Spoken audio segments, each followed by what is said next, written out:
Hello বন্ধুরা, আজকে একটা নতুন মাছের রেসিপি নিয়ে চলে এলাম। এই যে এখানে আছে মোরলা মাছ আর ছোট ট্যাংরা মাছ।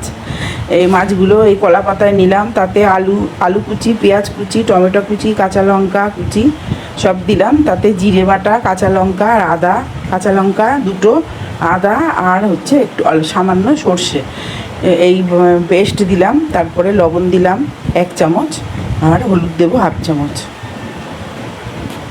এবারে তাতে এই মাছটা সম্পূর্ণ সর্ষের তেলেই রান্না করতে হবে, তাতে সর্ষের তেল দিলাম।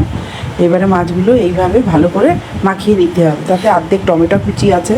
এবারে মাখিয়ে ভালো করে এটা কলা পাতা দিয়ে এইভাবে বেঁধে নিতে হবে। বেঁধে নিয়ে এটা সুতো দিয়ে ভালো করে আটকে দিতে হবে। কলা পাতায় মোরলা মাছের পাতুরি। তো বন্ধুরা, এইভাবে এই সুতোটা দিয়ে এইভাবে চারিদিক আটকে নিতে হবে। আটকে নিয়ে তারপরে এইদিকে একটা ফ্রাই প্যান বসিয়ে দেব, তাতে একটু খানিকটা সাদা তেল দিয়ে দেব।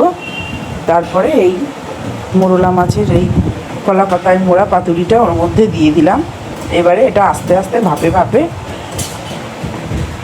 20 মিনিটে এই মোরলা মাছের পাতুরিটা রান্না আমাদের তো রেডি হয়ে যাবে। এই যে এটা এইভাবে উল্টে পাল্টে মাছটা এইভাবে ঘুরিয়ে ঘুরিয়ে এইভাবে ভাপিয়ে নিতে হবে।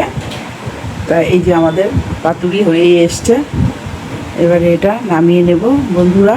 এই যে এবারে আস্তে আস্তে এটা খুলবো। দেখেন বন্ধুরা, এইভাবে মাছের পাতুরি করে খেয়ে দেখবেন, খুব সুন্দর একটা দুর্দান্ত রেসিপি। আর আমার রান্নাগুলো যদি আপনাদের ভালো লাগে তো অবশ্যই একটা লাইক, কমেন্ট, শেয়ার করতে ভুলবেন না।